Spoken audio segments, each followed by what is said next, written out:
been talking for an hour, we just can't find the end. We won't understand each other.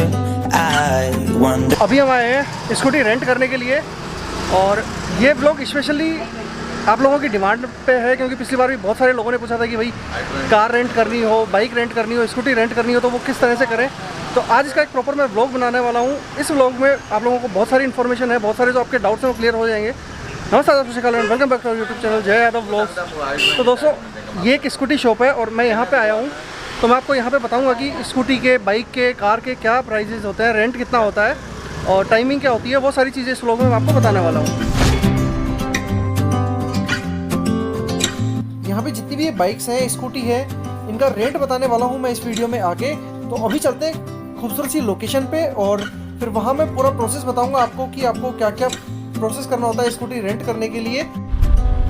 The one that's next to me, I don't know why I'm stuck around with you.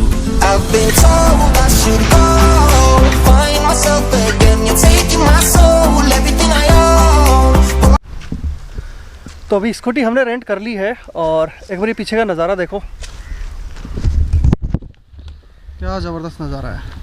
The one that's next to me, I don't know why I'm stuck around with you. I've been told I should go find myself again. You're taking my soul, everything I own. तो guys scooty हमने rent कर ली है, तो अभी बात करते हैं इसका रेंटिंग के प्रोसेस का। तो सबसे पहले जब भी आप स्कूटी वाले के यहाँ पे जाओ, गोवा में बहुत सारे रेंटल मिलेंगे आपको। तो सबसे पहले आप अच्छे से बार्गिन करना, क्योंकि स्कूटी के चार्ज जितना वो बताते हैं उसमें कम से कम 150 से 200 रुपये आपको कम करवाने ही करवाने हैं। हमें भी इस स्कूटी के 450 रुपये बोले गए थे और हमने इसकी डील डन की 350 में। वो इसलिए क्योंकि ये 5G है, नई स्कूटी है, 2000 किलोमीटर अभी सिर्फ चली है। तो बार्गेनिंग स्किल आपकी अच्छी होनी चाहिए। आप अगर बाइक्स ले रहे हैं तो भी आप देख लें, अगर आप ड्यूक 390 ले रहे हैं तो उस हिसाब से कम करवाइए, क्योंकि उसके रेट ज़्यादा होंगे। सेकंड बात करते हैं हम डॉक्यूमेंट की। तो इस स्कूटी या कोई भी आप बाइक, कार रेंट कर रहे हैं तो उसके लिए गवर्नमेंट ऑफ इंडिया का एक वैलिड डॉक्यूमेंट चाहिएगा। जैसे आप आधार कार्ड दे सकते हैं, पैन कार्ड, ड्राइविंग लाइसेंस हमेशा कैरी करें।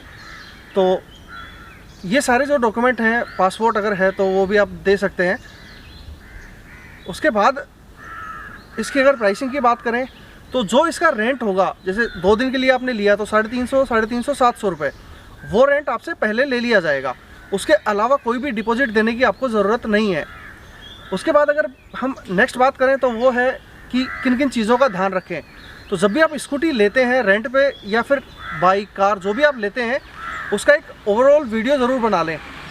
चारों साइड से उसकी फ़ोटोज़ खींच लें, अच्छे से वीडियो बना लें, ताकि जब भी आप वापस देने जाओ तो मोस्ट प्रोबेबिलिटी ये लोग क्या करते हैं, कोशिश करते हैं कि कस्टमर को कैसे लूटा जाए। तो जो पुराना स्क्रैच होगा, जो पुराना कहीं से लगी हुई होगी, वो भी आपका बता के आपसे पैसे वो लोग ऐंठने की कोशिश करते हैं।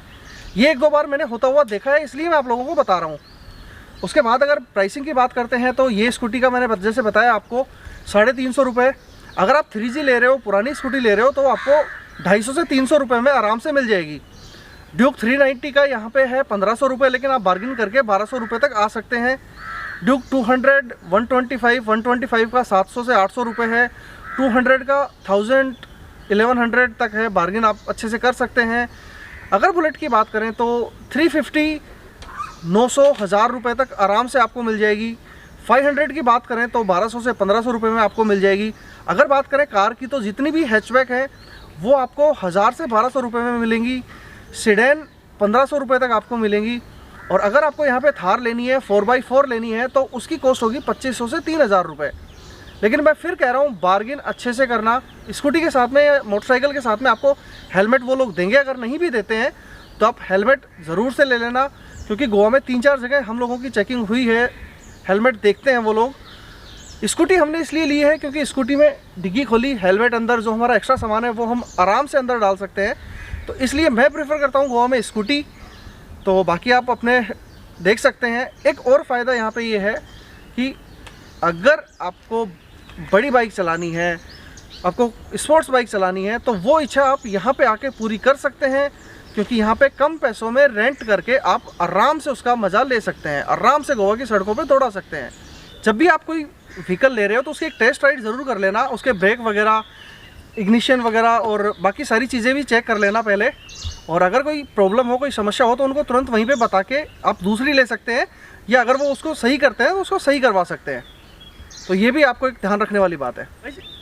इस तरह की वो चाबी देंगे आपको जिसमें उनके कॉन्टैक्ट नंबर और नीचे गाड़ी के नंबर, या स्कूटी ले रहे हो, बाइक ले रहे हो, उसके नंबर होंगे।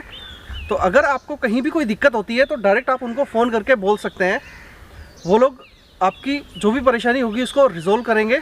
और अगर इसके डॉक्यूमेंटेशन की बात करें तो वो आपको कोई भी डॉक्यूमेंट नहीं देंगे, लेकिन डॉक्यूमेंट के लिए आपको कभी भी गोवा में नहीं रोका जाएगा। जैसा मैंने 5-6 बार का मेरा एक्सपीरियंस है उसके हिसाब से मैं बता रहा हूँ। और हमने उनसे भी पूछा था तो उन्होंने बोला था कि अगर कहीं भी कोई रोके या पूछे तो हमसे बात करवा देना। तो ये यहाँ पे नंबर होते हैं उनके, तो इस पर आप कॉल कर सकते हो। बाकी इसके साथ में एक स्लिप भी देते हैं, तो वो आप हमेशा कैरी करें। अगर कहीं पे कोई दिक्कत आती है तो स्लिप आप दिखा सकते हैं।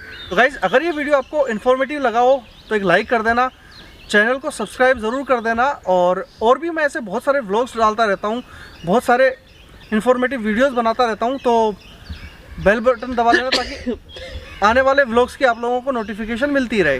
तो गाइज़, इस वीडियो को यहीं पे एंड करते हैं, मिलते हैं एक नए वीडियो में। Till then bye bye, take care. myself